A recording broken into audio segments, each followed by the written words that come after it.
ಅಕ್ರಮ ಗಣಿಗಾರಿಕೆ ಪ್ರಕರಣದಲ್ಲಿ ಅಪರಾಧಿ ಅಂತ ಜನಾರ್ದನ್ ರೆಡ್ಡಿ ಅವರನ್ನ ಘೋಷಿಸಲಾಗಿದೆ.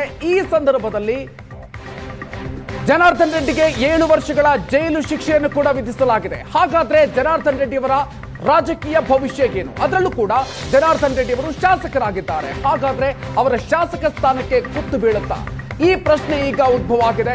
ಗಣಿ ಕೇಸಲ್ಲಿ ಜನಾರ್ದನ್ ರೆಡ್ಡಿಗೆ 7 ವರ್ಷ ಜೈಲು ಶಿಕ್ಷೆ ಪ್ರಕಟ ಆಗಿದೆ. ಜೈಲು ಶಿಕ್ಷೆಯಿಂದ ರೆಡ್ಡಿ ಶಾಸಕ ಸ್ಥಾನ ರದ್ದಾಗುತ್ತಾ? ಹಾಗಾದ್ರೆ ಸಿಬಿಐ ಆದೇಶವನ್ನ ಪ್ರಶ್ನಿಸಿ ಜನಾರ್ದನ್ ರೆಡ್ಡಿ ಹೈಕೋರ್ಟ್ ಮೊರೆ ಹೋಗಲಿದ್ದಾರೆ. ಹೈಕೋರ್ಟ್ನಿಂದ ತಡೆಯಾಜ್ಞೆ ಸಿಕ್ಕರೆ ಜನಾರ್ದನ್ ರೆಡ್ಡಿಗೆ ರಿಲೀಫ್ ಸಿಗಲಿದೆ. ಇನ್ನು ತೀರ್ಪಿಗೆ ತಡೆ ಸಿಗದೇ ಇದ್ರೆ ಜನಾರ್ದನ್ ರೆಡ್ಡಿ ಶಾಸಕ ಸ್ಥಾನಕ್ಕೆ ಕುತ್ತು ಬರೋದು ಗ್ಯಾರಂಟಿ. ಹೈಕೋರ್ಟ್ ಮೊರೆ ಹೋಗಲಿದ್ದಾರೆ ಜನಾರ್ದನ್ ರೆಡ್ಡಿ. ಒಂದು ವೇಳೆ ಹೈಕೋರ್ಟ್ ತಡೆಯಾಜ್ಞೆಯನ್ನ ಕೊಡದೇ ಇದ್ರೆ ಜನಾರ್ದನ್ ರೆಡ್ಡಿ ಅವರ ಶಾಸಕ ಸ್ಥಾನಕ್ಕೂ ಕೂಡ ಕುತ್ತು ಬರಲಿದೆ.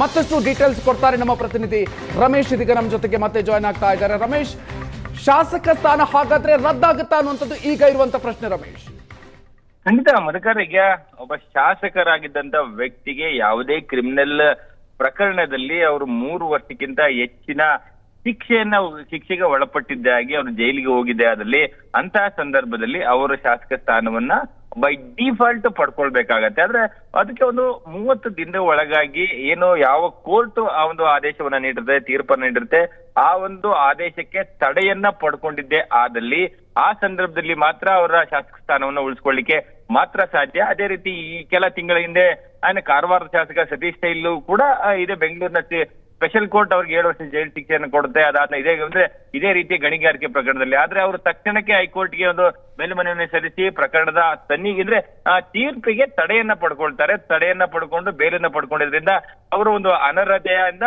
ಅವರು ಒಂದು ತಪ್ಪಿಸ್ಕೊಳ್ತಾರೆ. ಅದೇ ರೀತಿ ಜನಾರ್ದನ್ ರೆಡ್ಡಿ ಅವರು ತಕ್ಷಣಕ್ಕೆ ಈ ಒಂದು ಆದೇಶವನ್ನ ಪ್ರಶ್ನಿಸಿ ಮೇಲ್ಮನವಿ ಹೋಗಿದ್ದೆ ಆದಲ್ಲಿ ಆ ಸಂದರ್ಭದಲ್ಲಿ ತಡ್ಕೊಳ್ಬಹುದು. ಆದ್ರೆ ಒಂದು ಕಾನೂನಾತ್ಮಕವಾಗಿ ನೋಡ್ತಾ ಹೋದ್ರೆ ಯಾವುದೇ ಒಬ್ಬ ಜನಪ್ರತಿನಿಧಿ ಈ ರೀತಿಯಾದ ಗಂಭೀರವಾದಂತ ಕ್ರಿಮಿನಲ್ ಪ್ರಕರಣಗಳಲ್ಲಿ ಅವ್ರು ಜೈಲು ಸೇರಿದ್ದೆ ಆದಲ್ಲಿ ಅದರಲ್ಲೂ ಆರೋಪಿ ಅಂತ ಹೇಳಿ ಅವ್ರಿಗೆ ಯಾವುದೇ ಕೋರ್ಟ್ ಆದೇಶವನ್ನ ಮಾಡಿದಲ್ಲಿ ಅವರು ತಮ್ಮ ಶಾಸಕ ಸ್ಥಾನವನ್ನ ಕಳೆದುಕೊಳ್ತಾರೆ. ಆ ಸಂಬಂಧಪಟ್ಟಂತೆ ಮಾಹಿತಿಗಳನ್ನ ತರಿಸಿಕೊಂಡು ಸ್ಪೀಕರ್ ಅವರು ಅವರ ಶಾಸಕ ಸ್ಥಾನವನ್ನ ರದ್ದು ಮಾಡ್ಬೇಕಾಗತ್ತೆ. ಸೊ ಆ ನಿಟ್ಟಿನಲ್ಲಿ ಯಾವ ರೀತಿಯಾದ ಕ್ರಮ ಆಗುತ್ತೆ ಅಂತ ನೋಡ್ಬೇಕಾಗತ್ತೆ. ಮೇಲ್ನೋಟಕ್ಕೆ ಅವ್ರ ಶಾಸಕ ಸ್ಥಾನವನ್ನ ಕಳೆದುಕೊಳ್ತಾರೆ, ಆದ್ರೆ ಶಾಸಕ ಸ್ಥಾನವನ್ನು ಉಳಿಸ್ಕೊಳ್ಬೇಕು ನಿಟ್ಟಿನಲ್ಲಿ ತಕ್ಷಣಕ್ಕೆ ಮೇಲ್ಮನವಿ ಹೋಗ್ಬೇಕು.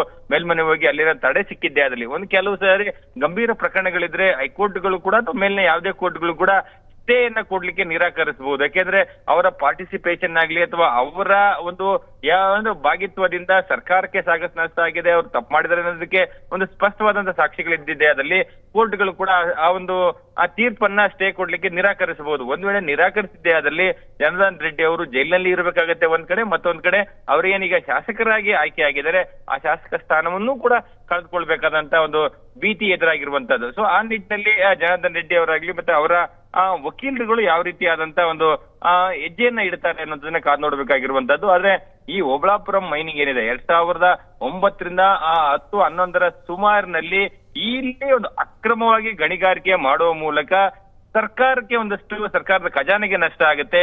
ಗಡಿಯನ್ನ ವಿರೂಪಗೊಳಿಸಿದಂತ ಪ್ರಕರಣ ಇದ್ರಲ್ಲಿ ಆಗಿರುವಂತಹದ್ದು. ಇದಕ್ಕೆ ಸಂಬಂಧಪಟ್ಟಂತೆ ಸಿಬಿಐನವರು ಸಾಕಷ್ಟು ಸಾಕ್ಷಿಗಳನ್ನ ಕಲೆ ಹಾಕಿರ್ತಾರೆ.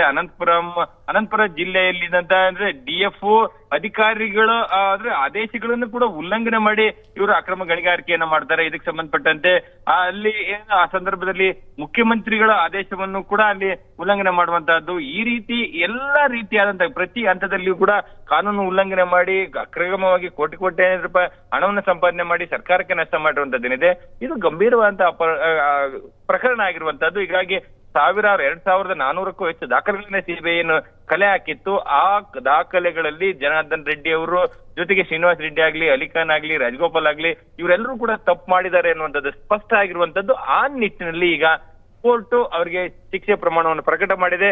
ಒಂದ್ ಕಡೆ ಜೈಲಿಗೆ ಹೋಗ್ಬೇಕು, ಮತ್ತೊಂದ್ ಕಡೆ ಶಾಸಕ ಸ್ಥಾನವನ್ನು ಕೂಡ ಕಳೆದುಕೊಳ್ಬೇಕಾದಂತ ಅನಿವಾರ್ಯತೆ ಜನಾರ್ದನ್ ರೆಡ್ಡಿ ಅವರಿಗೆ ಎದುರಾಗಿರುವಂತಹದ್ದು. ಮಧುಕರ್,